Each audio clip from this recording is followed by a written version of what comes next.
You know, you can honestly do whatever it is that you want to do on this planet. I'm driving right now. I'm at work, and I'm doing exactly what I want to do with my life. I've put it out there multiple different times. I've manifested. I've lived, breathed, and eaten everything that I pretty much wanted in life. And, there's just a percentage that is left over. I'm praying for it, but ultimately I can receive it if I just have the patience to accept it. And, and everything that I've pretty much wanted, I've even announced it to people. And, obviously most people might say, well, that's going to cause, some people to hate on you because you're saying that you want the impossible. But then again, you give me enough time to allow God to work those things out for me in life. And you can't just, in the words of TD Jakes, you can't just, just pray for it and then don't do your half. No, there's 50% that God has, and there's a 50% that you have. All you have to do is just apply the action, and He will accept it furthermore for those actions to continue. All you have to do is just get up. It's like, for an example, saying that, oh my God, I want a job, right? And God's like, okay. You're like, sweet, I got a job now. He's like, no.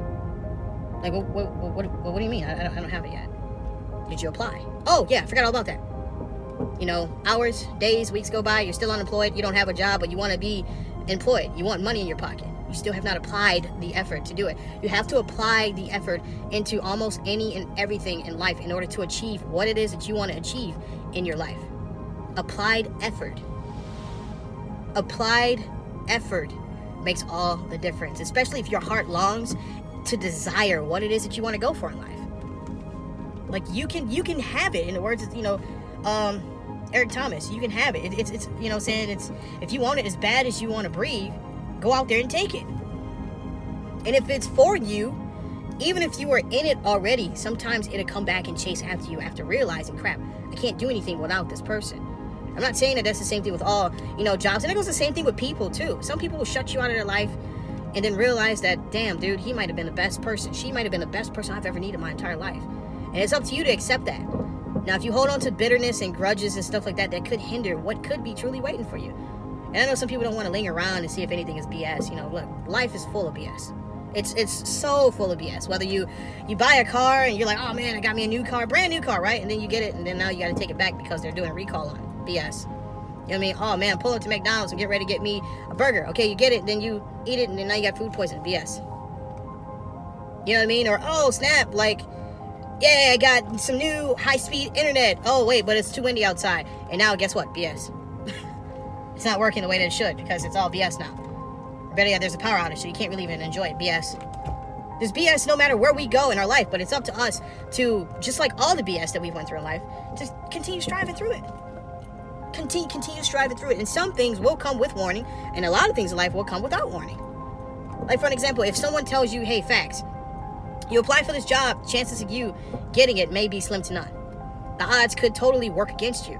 But you just simply applying, the odds will work for you. Like, for an example, there's this African-American chick, right? Man, this sister, she surprised the world, as a matter of fact, if you actually search it up on YouTube.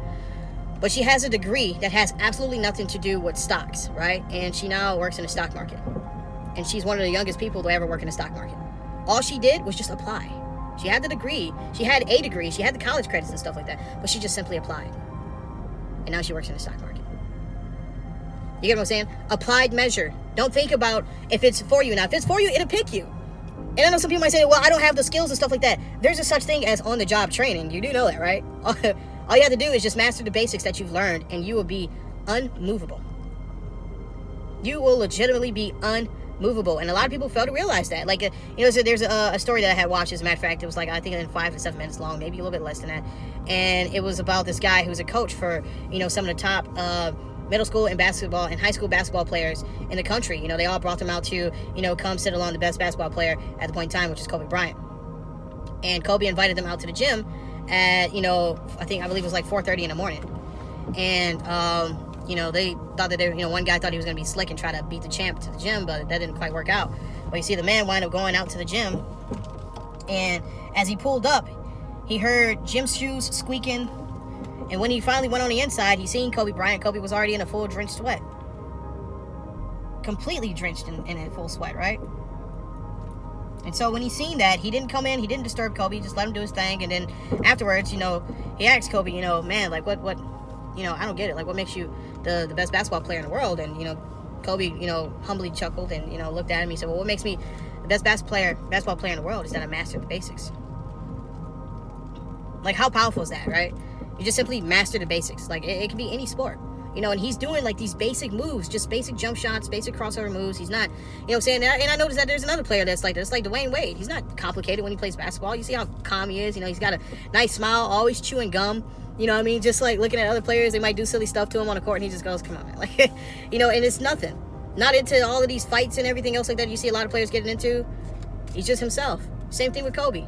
Just cool as a breeze, man. And that's how you need to be.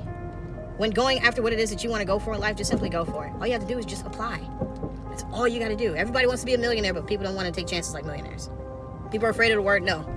And that's the problem with this generation right now. Everybody's afraid. Afraid of what? I tell you, the best answer I can get is no, so I can just move the fuck on.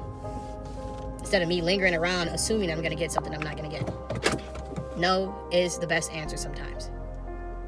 Getting a yes all the time will make you a spoiled brat. You won't know how to respect your blessings.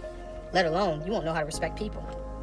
That's why you see people who have it all typically be the most suicidal people on the planet. It's too much. Yet everywhere they go, they always get a yes. Even if they didn't buy for something. So anyways, guys, I'm hoping that you all, you know, took something from this. You know, it's basic information at the end of the day. It's just basic information. And it's the information at the end of the day that will save our lives. Because the best way that humanity can survive is to pass on the knowledge that we have learned. That's the best way we can survive anything in life. And we die every single day. A piece of ourselves die every single day because of what we choose not to learn. We die because of ignorance. And that is for the predictable and also the unpredictable. We die because of what we do not know. So I'm going to tell you right now, don't choose that route. Don't choose it at all. Be smart. Research your information and research yourself. Understand yourself. Know who you are and apply what it is that you want for your life, no matter who says no.